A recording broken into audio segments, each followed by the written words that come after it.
बरसाए रखना राधा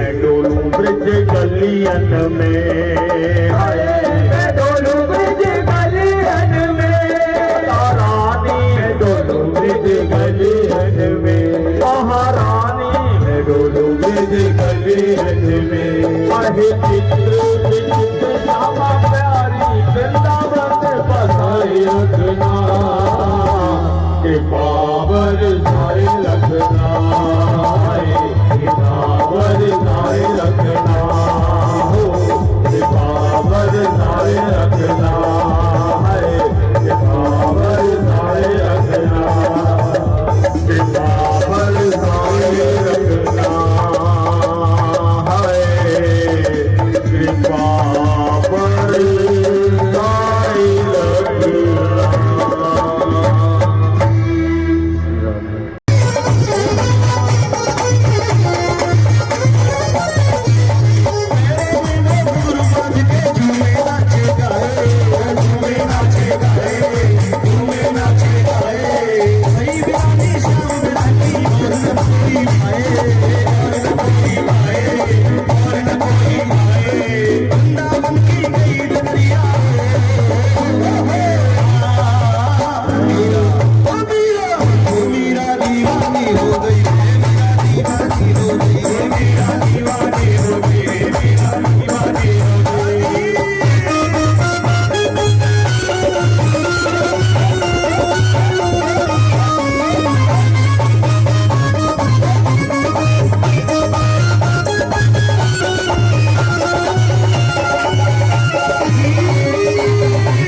धूम मचाने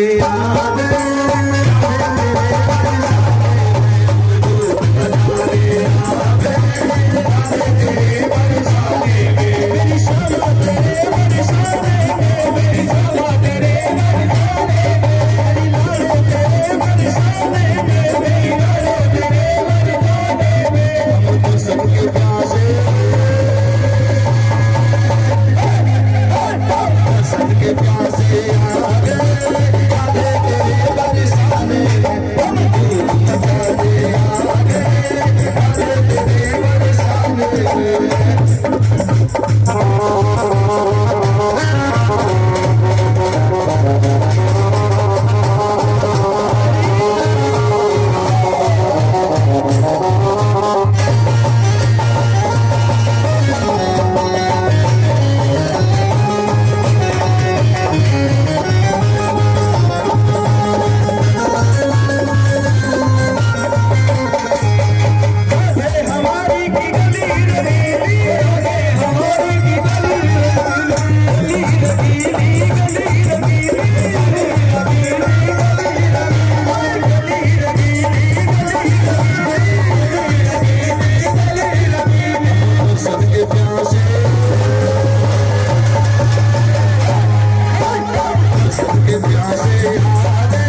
गणेश उत्सव में आज हाजिरी लगाने का अवसर मिला है, कैसे क्या कहेंगे इसको लेकर? इसे हम परम सौभाग्य कहेंगे। और ये हमारा ही नहीं, जिन लोगों ने सुना और जिन लोगों ने बोला और जिन लोगों ने हमारा साथ दिया, सभी का सौभाग्य है। तो ये गणेश जो उत्सव है इसको लेकर क्या कहेंगे आप, जो कार्यक्रम चल रहा है? जो कार्यक्रम चल रहा है ये बहुत पुरानी जो लोगों की परंपरा चली आ रही है और इसको आगे ये लोग जो बढ़ा रहे हैं, ये बहुत अच्छी बात है। क्योंकि जो हमारा धर्म की धुरी है जितनी मजबूत होगी उतना ही हमारा देश और हमारा जो युवा पीढ़ी और आने वाली पीढ़ी मजबूत होगी। जैसे आपने देखा होगा कि आजकल के पेरेंट्स जो है बच्चों को धार्मिक आयोजनों में नहीं ले जाते जी। बच्चों को ना हनुमान चालीसा याद है, ना सुंदरकांड याद है, जी। कथा भी याद नहीं होती। दरअसल क्या है, किसी इस तरह का जो माहौल है ना, ये हमारी जो युवा पीढ़ी को, जो आने वाली जो पीढ़ी है, जो आने वाली जो हमारी भावी जो पीढ़ी है, वो कमज़ोर हो रही है। हम लोगों को ऐसा नहीं करना चाहिए। उससे कोई फ़र्क नहीं पड़ता कि पढ़ाई पे कोई फ़र्क पड़ता है उससे, और हमारी जो मेमोरी है उससे और मजबूत होती है। जो हमारा आत्मविश्वास है, जिसको हम सेल्फ कॉन्फिडेंस कहते हैं, वो उससे बढ़ता है। क्या कहेंगे पेरेंट्स को, क्या आह्वान करेंगे कि अपने बच्चों को आजकल अपने बच्चों को चाहे थोड़ी देर के लिए, चाहे 5 मिनट के लिए कहें, 10 मिनट के लिए, उस भगवान के भजन के लिए या ध्यान करने के लिए जरूर लगाएं। आज गणेश उत्सव में आने का सौभाग्य मिला है, हाजिरी लगाई आपने, क्या कहेंगे आप? ये हमारा परम सौभाग्य है कि हमको इन भाइयों का हर बार निमंत्रण आता है भजन संध्या करने के लिए, और इनके साथ भजन संध्या करने में बड़ा ही आनंद आता है। और कल हमारी खाटू श्याम मंडली का भी भजन कीर्तन है और उसमें भी मेरा आना होगा थोड़ी बहुत देर के लिए। क्या कहेंगे, जो साल में एक बार गणेश उत्सव आता है, विसर्जन भी होता है, तो इस कार्यक्रम को लेकर क्या कहेंगे आप? देखिए, वैसे आजकल क्या हो रहा है कि सोशल मीडिया पे ज़्यादातर आ रहा है कि महाराष्ट्र में ही विसर्जन हो सकता है, क्योंकि महाराष्ट्र में भगवान कार्तिकेय के यहाँ पे ये मेहमान बनकर गए थे कुछ समय के लिए, फिर उसके बाद वहाँ से चले गए।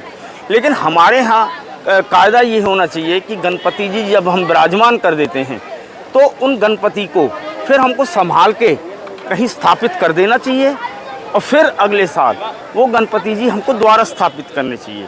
विसर्जन करने से एक तरह से विघ्नकर्ता को, जिनको हम अपने घर लाते हैं, उनको हम नदी में प्रवाहित कर देते हैं। तो एक तरह से हमने जब विघ्नकर्ता को ही नदी में प्रवाहित कर दिया तो हमारे घर में शांति सुगमति किस ढंग से रहेगी। और ये बात मुझे कहीं किसी हद तक जस्सी है। तो आपने फिर आयोजकों को कहा, फिर आपने ये देखो, ये लोग महाराष्ट्र के हैं। अच्छा। इनको अधिकार है।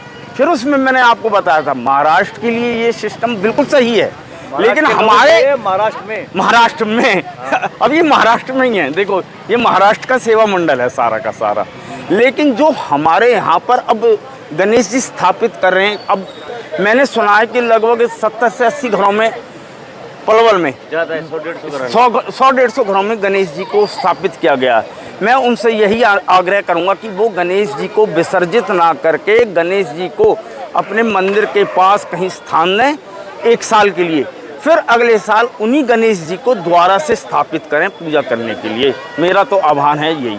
बाकी लोगों की इच्छा के ऊपर है, श्रद्धा के ऊपर है, भावना के ऊपर है। जाके रही भावना जैसी, प्रभु मूर्तता है दिखे वैसी। अच्छा, आज भजन कार्यक्रम आपने भी किए, आपको पलवल का विनोद अग्रवाल कहा जाता है, तो आपको कैसा लगा?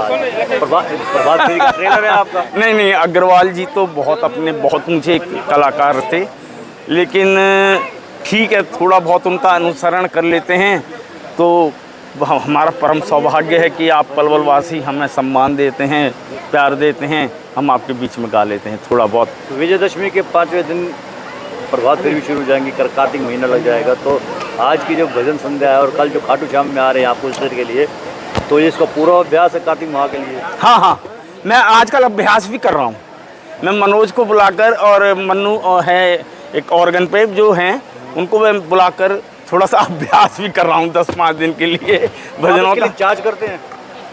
नहीं, कभी भी एक पैसा भी कभी भी जो भी किया निष्काम किया है, और कभी किया तो उसमें सहयोग दिया है, कभी लिया नहीं है। अगर हम इसका लेने लगेंगे तो जो हमको लक्ष्मी माता जो हमको दुकान पर दे रही है, जो दुकान पर हमको प्रसाद दे रही है, तो फिर वो प्रसाद तुमको मिलना ही बंद हो जाएगा। हमारा प्रसाद तो वहाँ मिला हुआ। तो आप आनंद की अनुभूति के लिए करते, शौक आनंद की अनुभूति के लिए, सिर्फ अपने परम आनंद के लिए। भजन संध्या है, आपको कंठस्थ याद भी हो गए कई भजन, तो कई भजनों का तालमेल होना चाहिए म्यूजिशियन के साथ, तो आपको कैसा लगता है तालमेल? काफ़ी हद तक कोशिश करता हूँ कि तालमेल हो, और होना चाहिए, होता भी है, ऐसी बात नहीं है। लेकिन देखो हम प्रोफेशनल तो है नहीं, इसमें तो कोई शक नहीं है। कभी कभी थोड़ा बहुत देखो बेसुरा भी हो जाते हैं, इसमें कोई शक नहीं है, लेकिन कोशिश यही रहती है कि 90% सुर में ही चले। अच्छा, पेरेंट्स के लिए क्या कहेंगे जो आजकल के बच्चे हैं उसके लिए भजन कार्यक्रम में नहीं ले आते, ना उनको सुंदरकांड याद है, ना हनुमान चालीसा याद है, क्या ये बात आपने बहुत बढ़िया कही। आपने देखा है कि आप सब लोगों के सहयोग से, पलवल नगर वासियों के सहयोग से हम लोगों ने एक विशाल खाटू श्याम मंदिर का निर्माण कराया है। उस मंदिर को निर्माण करवाने के पीछे जो उद्देश्य था, आपको हम हकीकत बता रहे हैं, सिर्फ यही था, जो आजकल की नई जनरेशन है वो किसी मॉडिफाई मंदिर को चाहती है, जहाँ पे जो दर्शनीय हो, ऐसा मंदिर चाहती है जहाँ दर्शन करने योग्य कुछ हो। अब वहाँ पर आप देखिए, इतवार को, एकादशी को वहाँ भीड़ लगी रहती है, मेला लगा रहता है, मंगलवार को हम मेला लगा रहता है। आप देख रहे हैं पलवल में, आप मानिए हजारों नए नए युवा बाबा श्याम से जुड़ गए हैं, और उसका होने का हमको बहुत बड़ा बेनिफिट मिला है। ठीक है, हम लोगों ने बनाया था उस समय, वहाँ एक भी आदमी नहीं था, कोई एक भी ईंट उठाने के लिए नहीं था, लेकिन आज हमें खुशी है कि वहाँ पे हजारों आदमी बाबा का झंडा लेकर, यानी कि निशान लेके वहाँ पे हर महीने जाते हैं, बाबा को चढ़ाते हैं, बाबा के चरणों में अर्पित करते हैं। इस बात की हमें खुशी है, इससे हमारा जो हिंदू धर्म है वो उत्थान की तरफ जा रहा है। तो खाटू श्याम मंदिर के उत्थान के बाद, आगमन के बाद पंचवटी मंदिर में भी श्रद्धालुओं की संख्या बढ़ी है इस सालों? बहुत बड़ी है, और आगे अभी हमारा एक प्रोजेक्ट और भी है मंदिर में, जो हनुमान जी का मंदिर है। हम कोशिश करेंगे, अभी कोशिश करेंगे, कोई वादा नहीं कर रहा मैं, कि उसको भी खाटू श्याम मंदिर की तरह ही मॉडिफाई, बड़ा करके, ऊंचा करके, बहुत बढ़िया हॉल, विशाल हॉल में उसको कन्वर्ट किया जाए। किसको? क्योंकि पंचवटी मंदिर की मान्यता बहुत है, वहाँ पर बहुत ज़्यादा भक्त पहुँचते हैं, तो कोशिश ये रहेगी अगर हमको सहयोग लोगों का मिलता रहा तो उस हॉल को भी हम बहुत विशाल करेंगे।